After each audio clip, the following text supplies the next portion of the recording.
இந்த வீடியோவில் 7th standard term 1 chapter number 5 ஜியாமெட்ரியில் பேஜ் நம்பர் 85 இருக்குது. ட்ரை திஸ்க்கான ஆன்சர்ஸ் பார்க்கலாம். Choose the correct answer.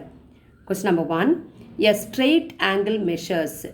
Straight angle measures வந்து 180 டிகிரி, 45 வந்து அக்யூட் ஆங்கிள், 90 வந்து ரைட் ஆங்கிள், 100 டிகிரி வந்து அப்டியூஸ் ஆங்கிள். அப்போ ஸ்ட்ரெயிட் ஆங்கிள் எவ்வளவு? 180 degree. Question number 2. An angle with measure 128 degree is called dash angle. Angle வந்து more than 90 degree, less than 180 degree is called as obtuse angle. இப்போ 120 வந்து 90 ஓட greater, 180 ஓட less இருக்கிறதுனால an obtuse angle. Third sum, the corner of A4 paper has. A4 paper எப்படி இருக்கும்? எப்படி இருக்கும் இல்லைங்களா? அப்போ கார்னர் எப்படி இருக்கும்? எல் ஷேப்பில் இருக்கும். எல் ஷேப்பில் இருந்தால் என்ன ஆங்கிள்? 90 டிகிரி.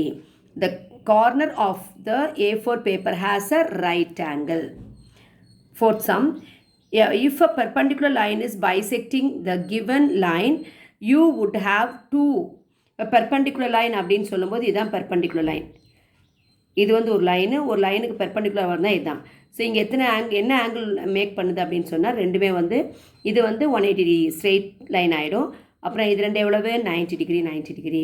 அப்போ if the perpendicular line is பைசெக்ட்னா இப்படி பைசெக்ட் ஆகும்போது, பைசெக்ட்னு சொல்லும்போது பைசெக்ட் அப்படின்ற வார்த்தைக்கு என்ன அர்த்தம்னா பைனா டூ, செக்ட்னா ஈக்குவல். அப்போ ஈக்குவலாக பிரிக்கிற லைன் சொல்லுவாங்க. You would have two in angles right angles. Fifth question, an angle that measure 0 degree is called zero angle. Thank you.